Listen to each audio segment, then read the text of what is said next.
Mabel, may pagpapaalam pala ako sa'yo eh. May recommendation sa akin sa ibang barko. Gusto ko sana subukan ulit.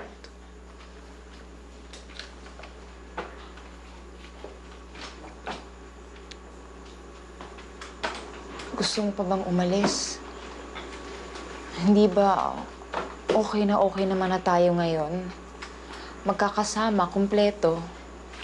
Gusto ko sana mag-ipon eh. Para sa mga anak natin.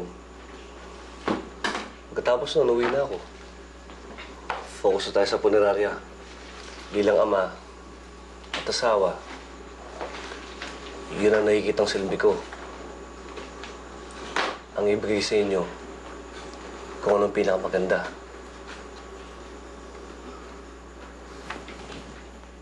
Kahit mahirap na malayo ulit si Anton sa amin, pinayagan ko siya. Hinayaan kong maramdaman niya ang kanyang halaga bilang isang ama, asawa, bilang tao na may sarili ring mga pangarap. Hindi naman naging mahirap ang pagpapatakbo ng negosyo. Di matatawaran ang dedikasyon ng mga tao ko, lalo na si Tio Delphine. Nakakatuwa kang tignan ng ganyan. Alam mo, sa tingin ko, kaya mo magdala ng negosyo. Ano pong ibig niyo sabihin? Sa totoo lang, may pupuntahan sana ako eh. Pupunta ako ng Samar, may ayusin akong lote. Okay lang. Marami naman akong kasama dito eh. At siya nga pala, sa susunod na linggo, may darating dito. Ang pangalan, Magdalena. Ikaw na bahala. Magdalena? Ate ko yun, yung mas matanda sa akin. Yun ang hinihiraman ko ng pagnegosyo natin. Opo. Wala pong problema yon. Ako na po ang bahala kay Tia Magdalena. Salamat.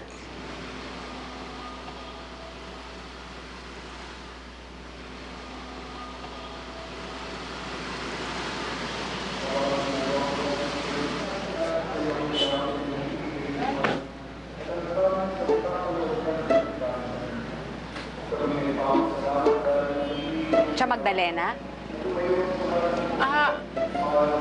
Mabel? Ako nga ho. Hindi ko na yung gamit. Ay, teka. Isasakay mo ang mga gamit ko dyan? Ay, opo. Pasensya na kayo ha. Sira kasi yung sasakyan namin eh. Pati ako, sasakay ako dyan? Huwag po kayong mag-alala. Malinis po ito. Ito naman si Delphine. Di na ako hinarap. Umalis na lang bigla. Ano bang klaseng negosyo ito? Nako, ako nga ho nung una, ayoko din naman eh. Tutol talaga ako sa kanila ni Anton. Pero minahal ko na rin po. Eh paano pag walang patay? Nakatunganga lang mga tauhan nyo. Maayos naman po yung kita namin. Katunayan nga, nag-iisa lang kami dito sa barangay namin eh. Yung mga taga-ibang barangay, dinadayo pa kami. Saan ko po ba kayo ihahatid? Doon na sa compound nyo? Hindi. Gusto ko muna makita ang punerarya.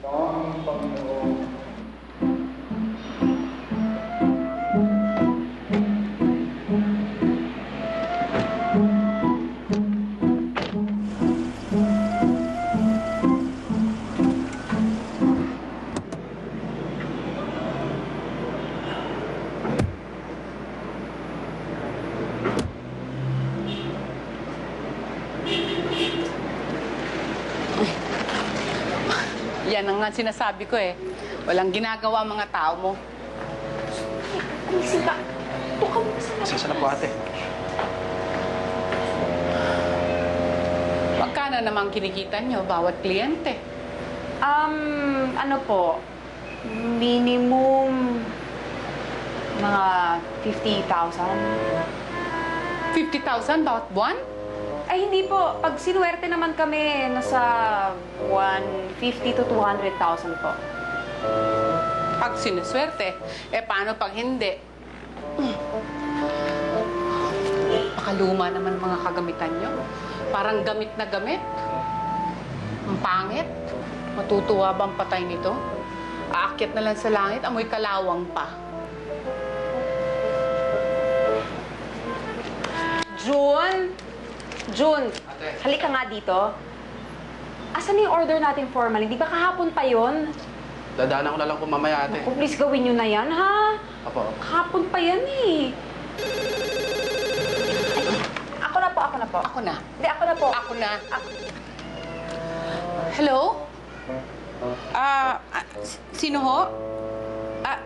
Anong ospital? Ano address? Hello? Hello? Pakiklaro lang ang salita nyo. Hello? Yes, sorry po, ha. Bisita kasi namin yun, eh. O, sige po. Oo. Ano pong pangalan? Okay.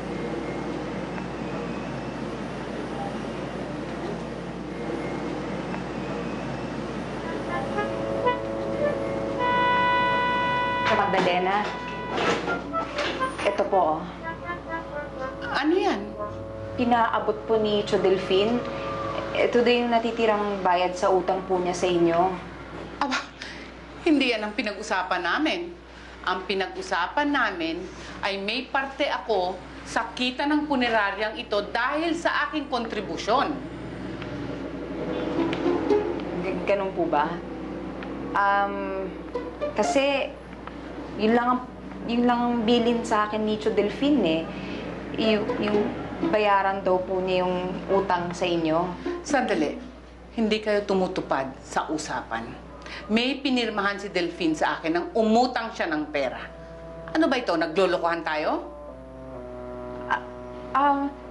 Siguro po, mas mabuting kayong dalawa na lang po ni Cho Delfin ang mag-usap ng personal. Kasi po, wala naman po akong alam dito, eh. Talagang wala kang alam. Hindi ko nga alam kung bakit ikaw ang hinaharap sa akin, eh. Mahirap ka talagang kausap. Wala kang alam.